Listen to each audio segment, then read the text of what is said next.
Hi అండి, ఈరోజు మనం వంకాయ పచ్చడి చేసుకుందాము. ముందుగా కళాయి పెట్టుకొని అందులో 1 స్పూన్ ఆయిల్, పచ్చిమిర్చి, వెల్లుల్లి రెబ్బలు, జీలకర్ర వేసి బాగా ఫ్రై చేసుకొని తీసుకోవాలి. అదే ప్యాన్లో కొంచెం ఆయిల్ వేసి ముందుగా కట్ చేసి పెట్టుకున్న వంకాయ ముక్కలు, టమాటాలు, చింతపండు వేసి మూత పెట్టి మగ్గించుకోవాలి.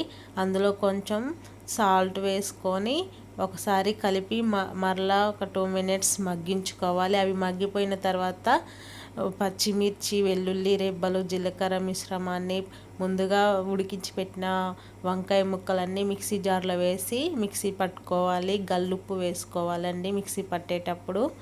తర్వాత పోపు పెట్టుకోవాలి. జీలకర్ర, తాలింపు గింజలు, ఎండుమిర్చి, కరివేపాకు, వెల్లుల్లి రెబ్బలు, పసుపు, ఇంగువ వేసి కలుపుకొని ముందుగా పట్టిన పేస్ట్ని అందులో యాడ్ చేసుకోవడమే. అంతే, సింపుల్.